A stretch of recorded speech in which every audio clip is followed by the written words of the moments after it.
No one can really steal your material, can they? Yeah, yeah. Because if you have an idea, like, let's say, Jerry Seinfeld's chemist shop routine, it's based on the observation that the chemist works a foot and a half above everybody else. And that's a stealable idea. Yeah. But your never put a blanket over an owl routine is based on the idea that an owl is just one thing, doesn't have any shoulders. Doesn't have a neck. It's just one... It's just one... unit. Yeah. So there's when you're tucking in an owl, you don't know when you've done it.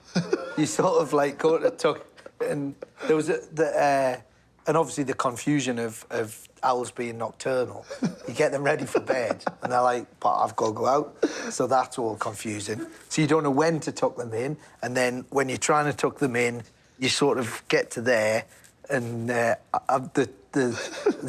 bit that people always say, can you say that to me, is when you pull this up here, and the owl goes, it's not high enough, it doesn't even cover me owl boobs.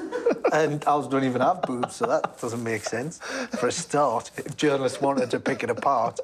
And then you go, is that where the neck is? And then if you go too much, you suffocate the owl. No. And you need an owl neck detection device, which is just a stick with an arrow on it. So, yeah, but that's just like a daft idea that then sort of spirals off. But, no one... Yeah, there's not a huge amount It's not going to be stolen. Bill Oddie might have it now. He's into his ornithology. I bet he's down at the local bird-watching clubs going, well, of course, the thing about owls is... Have you ever heard of anyone doing one of your bits? Yeah, no, yeah, they've been nicked, but in a... But usually the sort of stuff that, you know, steers towards the more normal. Right. And I just think, well, good luck to you. Good luck making that work. Yeah, exactly. Yeah. And so what, of all of these stunts... It makes no... Like, it's one of those things where that's the problem with explaining my act. It is just me talking bollocks. Yeah. And when you explain it like that, I'm talking now like this is inside the actor's studio going, well, yes, of course... When I went through my falling owl period, I... But, you know... Did you hear about the my Twitter bombard thing that's happened? Yeah, but I was inspired by you to do something like that myself. I told everyone for a 24-hour period to change their picture on Twitter to a picture of Blakey from On the Buses. I called it the 24-hour Blakeout, and it spread. That's what Twitter's for, though, is to do that sort of... The Twitter bombard thing, I knew that had gone too... What it was basically I got all of my followers. We'd pick like one Twitter account. Started with Doritos. Because why do Doritos... Why do they have it, you know... What are they alerting you to? Every hour on the hour, still spicy. So we did Doritos, and that was quite good, because we had, like... everyone just sent them questions, but they didn't put my in there. So so all of these questions came from just random people just deciding to... So Doritos, or the person that's getting the thing, just opens, and all of a sudden they've just got thousands of bizarre questions. And people were sending things like, Dear Doritos, I'd like to use one of your snacks as a plectrum for a spaghetti guitar. I opened a packet of Doritos recently to find one was broken. What is your returns policy? So they're getting all of this sort of stuff. And then we did...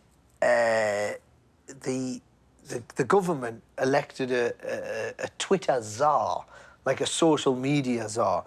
So we bombarded this woman, this MP, with all these questions. But what's it?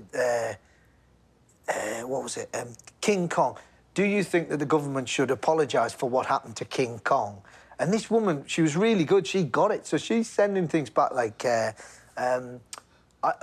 whereas I feel that this is more of a matter for the American government, as it happened in their, you know, on their soil, but I will bring it up with the Foreign Secretary. So she starts responding. And then we did the British National Party, you know, the BNP, the ultra-right-wing... Yep. And we sent one to them, and but thousands and thousands of and I sent one through saying, Dear BNP, I've recently had a Chinese meal, and now am mainly Chinese.